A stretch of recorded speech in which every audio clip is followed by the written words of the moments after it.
What you focus on. You know, the proofing is taking accountability. The proofing is saying, you know what, we're not doing this. That's all part of accountability. So I love that part. And I think everybody should somewhat practice that, because when you put those rules down in your kingdom, because you know your household is your own kingdom, then I think that will also help, just to kind of give it security. I mean, I understand people fall short, but if you have those written and we have those in the forefront of our mind, I think that can keep the marriage going. What's your thoughts? Agree with it. I think the whole you go sleep on the sofa or you go in the other room. What it does is it allows the enemy to um enter in. So it's just like if y'all are in the same bed, but y'all don't even sleep next to each other. The enemy climbs up between the two of y'all and helps to push y'all further away. Mm. And that's the dynamic I think a lot of people don't realize. Um, when you're having those disagreements, he's sending. He may not do it, but he's sending somebody else there to keep that separation apart. And so now, like you said, if y'all are not talking, if y'all are not doing these things, y'all angry with each other, he's just sitting there. Okay, well let me send Delilah to him, and let me send a Samson over to her. Let me get them distracted because that's what he wants to do. So again, and I agree, putting those core values, writing them down and all the different things in the beginning is imperative. It's important. I also believe, you gotta have, people say, oh, well, we talk once a week. No, you gotta have a real hard marriage checkup, even if it's once a month, a sit down, no distractions. Somebody watch the kids. Just get out the house. Go get a hotel room in town. You ain't got to leave town, but it's just you and her, you and him, and you're sitting having this conversation, real checkups. You don't have to do that every month, but you gotta get away where you're not distracted. I think that's a big thing, because we can have date nights, all this other stuff. It's wonderful, but people put money into bags and sneakers and cars and houses, but they won't invest in their marriage. And Yes. so that's a problem. You won't invest in your own marriage. You got to put money. You got to go to marriage retreats. You need to surround yourself by positive couples that are willing to support you. It's like I said, the people who are your bridesmaids and your groomsmen are supposed to be your accountability partners. So Hello. you got 26 people in your wedding party, but none of them can hold y'all accountable. Come on now. I just, Hello. I, And I love I that want. you say that, because I did say this to myself. I did say this recently. I said it's great to have a community of people that you can fall back on when trouble do come in your marriage. And then also too, I love education, because you have to get education. I love to hear other people in the marriage community, because that's what keeps me going. As we already know, there's so many, what's that stuff, the red blue community out there where they're going Mm, against one another. mm, I don't have time for that. You know what I'm trying to say? So even though there's so much things out there in the world, you have to define what's going to, hold you. First of all, of course, we know it's you first making a decision, but also when you have a community backing you. And one of my key things I said, when I was listening to this gentleman on another podcast, he said, find a person, like, when things are going wrong, right? Find that person, not just only stand up for you, but it's going to stand up for your spouse, when right. even when you think your spouse might be wrong. Because if they say, hey, if I say, hey, you know Carl's not doing this, I'm like, Kalima, go back home and make up to your husband. I need that. I don't be like, they don't be Mm-hmm. like, yeah, girl, just leave him. We don't need that. You know what I'm saying? Because things are going to happen. And like I said in the beginning of the show, people are human. So we have to make sure that person that was going to hold us accountable, that they're also for the spouse, not for you. I agree, and that's why I said I just where there's a artist whose wife, and I'm just gonna keep it silent, put it all the way out there, who is sitting here literally saying, uh, if she would have had the right people in her ear, she would still be married. She wouldn't have filed for divorce. Right. We're actually going to discuss that on Sunday's DVDS show with Lily talking about things of that nature, but from the guys on marriage. But yeah, so you have this going around,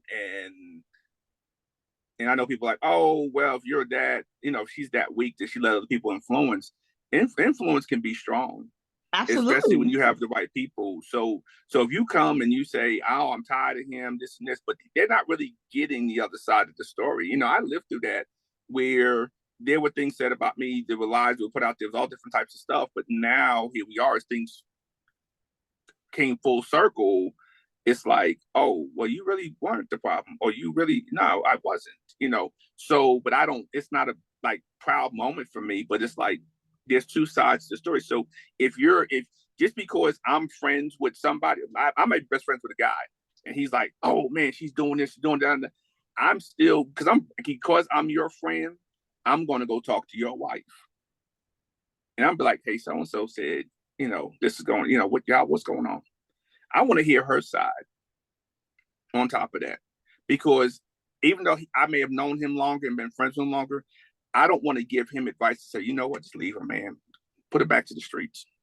No. Right. And then he does that, and it really wasn't that big of a deal. He was just upset in the moment. So you see a lot of people who will do that. And, a lot of people carelessly say, hey, people grow apart. Divorce ain't that bad. The kids will survive. It ain't that big of an issue. Yet we're watching the last generation, 2 generations who have dealt with now, and the behavior of what's happening, especially within our culture and our communities, of what divorce has done. So, Absolutely. and again, there are times where you have to pull the plug. I tell people all the time, but to just do it on a regular basis, no. But that's where you have accountability partners, people who love marriage and understand marriage even more than they love their partner. Because if you love marriage, understand, I put a post up, I tell people, I say, I can't wait to be a husband again. I can't wait to wear my wedding band every day. And I understand the weight that comes with wearing that band. I look forward to it. And people are like, oh, you're crazy. You're going to marry one of these modern women. And I said, well, here's the deal. I don't even track them. There you go. So I don't even track them. I don't track masculine women. I don't track modern women. I don't. They even if they try to mask it, it gets removed quickly. So because I know how to vet. So for me, it's understanding those things. So anybody who's married, if they come to me talking divorce, they better have their ducks in a row, because we're gonna have a whole conversation, and then they know I'm going to their spouse. So female, I'm going to go talk to your spouse. So don't come to me if you really want out, because I'm not. We're gonna sit and talk, because there are so many different things. When I ask people, have you done everything, and they're like, yeah. Well, what did you do? We talked. Right. That's it. Y'all been talking for 15 years. That ain't okay. So talking ain't work. Y'all need some outside assistance. Y'all need There you some go. help. There But you see, go. most people don't want to do that. One or the other doesn't want to do it, or both don't want to do it. And it's the kryptonite. It's the accountability clause that they don't want to deal with. And that's why I just laugh, and I'm like, okay, y'all keep it up, keep moving, keep doing what you're doing, But Absolutely. everybody's different, so I don't. I tell folks, just if you're gonna get married with the. And I know some people say, I don't get married with the intention to get a divorce. But no, you can't have a but. I'm getting married, and I tell people, marriage is not the goal. Remaining married is the goal. See, Yeah. we got to move the goal. We got to move the goal. See, we made the goal marriage. That's why marriage is not making it. You gotta move the goalpost and make it remaining married as a goal. Absolutely. Everything that you said, you hit it right on the head. I know we have to go soon, but I want to say two things before we go. You mentioned about, when people are in the rut, right? And Mm-hmm. and you be like, well, what did you do? And they'll say, well, we talked. I don't know why, especially in our community, I want people to get it out their head that going to therapy, meaning going to see somebody and that therapist is telling you what to do. No, that's not what a therapist is there for. It's for you guys to come to the table and have open discussion to get to the core, because a lot of the times people are on the surface and they stay on the surface and they don't know how to get to the core. So maybe that therapist can help you navigate to the core, because obviously you need direction, because obviously you've been doing it by yourself. It didn't get nowhere. So I need people to get out that mindset that this person is going to tell you what to do. No, they just there for one, for guidance, and two, maybe give you input, because maybe your spouse been saying something to you for 10 years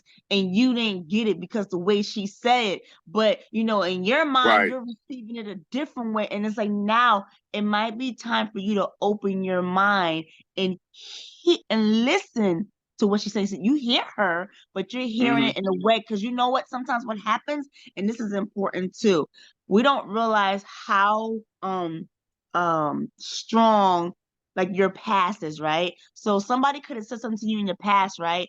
And you might carry that on, right? And I forgot, that's a spirit of gosh, it's not stronghold, it's gonna come to me. Oh man, soul ties. There you go. Mm-hmm. That's the spirit of soul ties. So maybe you was with so and so 10 years ago, right? And when that person said it, you receive it a certain way. And people, sometimes we think we have done the healing. The healing really comes when later on and you're in a similar situation. If you are perceiving it and receiving it the same way, it's going to hurt you, because now this new person is saying the same thing, but they don't mean the same thing. Is this they got two different meanings behind it, but you're still taking the perception on what that person said to you 10 years ago. Right. And Oh, that I can agree. hurt the relationship. So now you have to undo and try to hear what that spouse is saying to you, even though the same thing is being said, is not the same thing. Nope. And it's a process, and like you said, that comes from therapy, it comes from coaching, it comes from understanding. Some people talking about, well, I read a book. That's not therapy, that's not healing. Or I watched a YouTube video. That's not healing. No, you need somebody who can sit there and work with you and work through the dynamics of what you going through, what you've been through. I think a lot of people don't. They just, again, because it's an accountability thing. I always tell people the first thing I did, you find out your spouse is doing something they're not supposed to do. I didn't blame my spouse. The first thing I did was look in the mirror and say, what could I have done different? How could I be a better husband? Mm, How could I? No, now again, that's wrong. I get all that, but I still looked at me first and said, okay, where did I fall short? Is this not blaming myself? Because I know some people say, oh, you're not supposed to blame yourself. But sometimes we may be right. part of the problem. We may not have given the proper attention. We may not have listened to the cry for help because we hear things a certain way and we drown it out. We may not hear we may not see certain things going on and we just ignore it or whatever. We just continue our everyday life thinking everything's great. Doesn't mean we open the door. We just help push them to the door. There's a difference. So that's why for me, the first thing was, what could I have done different, if anything? How can I be a better person? How can I be a better husband? Even in the midst of all of that, to her at that point in time. So now as I grow still, years later, and I still continue to grow, I look at it and say, I want to be my best version for my next wife. I know she's coming. I know that season's around the corner. But I want to be my best. So I don't want to make the previous mistakes. I don't want to hear things the way I used to hear it, like you were saying. I don't want to hear things that way. I want to be able to, this person has a complete clean slate coming in, and we build off the core pillars and solid foundation and go from there. And so when she says something, it's not oh, because like I said again, you'll tell how healed you are when the same trauma hits you and how you react. Absolutely. You hit it right on the nail, Carl. I thank you so much. Mm. And I do want to say this before we go, right? Sometimes in relationships, of course, you know, monetary is important, right? Because we have to live. But I do have to say this, and it's not to knock men, but some Mm. men, because their goal is to make sure that their family is good, they're outside and getting the bread, that they may neglect their household because they want the bread to come in. So, fellas, I just have to say this to you. If your wife is nagging you, be happy she's nagging you, because the moment she stops, a silent woman is deadly. If she's saying, hey, Mm-hmm. I love the fact that you are providing for our family. I love the fact that you want to make sure that we're good. And I understand that. I understand some of you guys are called to CEOs and higher level, but you got to make that time for her. Mm-hmm. Money is not everything. You know what I'm saying? So I just wanted to just drop that seed, because again, I know a lot of men is in that position because they are providers, and you know, naturally that's what they think, and we appreciate that. But make time for your spouse, and also too make time for your kids, because it's like, why make all that money, right? And then have no time freedom. Where's your time freedom? What's the Yeah. purpose of making the money if there's no time freedom? Yeah, there's a balance there. There's got to be a balance there. So that's why I tell Absolutely. people you got to both of y'all have to communicate so you don't. He's not in that position. She doesn't put him in that position, and you may have to live below what he's making so he can be home more. You know, it's a different dynamic, but you know that's a whole nother There's a topic. whole nother show. We're gonna come Yeah. back on that too, because people, oh gosh, because people be killing me. Now want a 6-figure dude. Not every dude is a 6-figure, but that's a whole nother show. But Carl, I thank you so much. And again, I am going to reiterate, just because a person cheated on you does not make them a bad person. Yes, it may be a default in their characteristics, but you know, again, I just had to address that. And Carl, I thank you so much for coming up here You're with welcome. me to address this. So if the folks wanted to, you know, to follow you and get in contact with you, how can they reach you? Call the coach on Instagram. Also have a book out. I help co-author with a couple of other men talking about respect. So it says, if you say you love me, but do you respect me?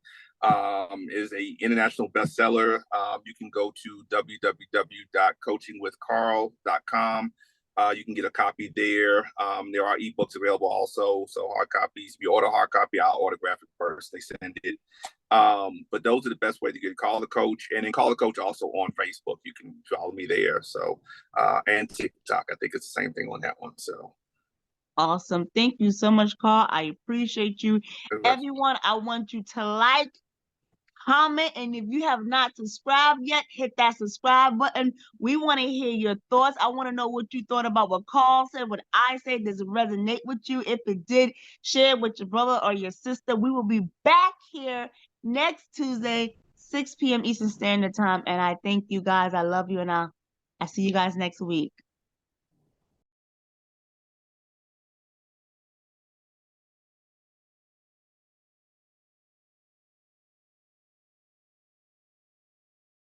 Lady K.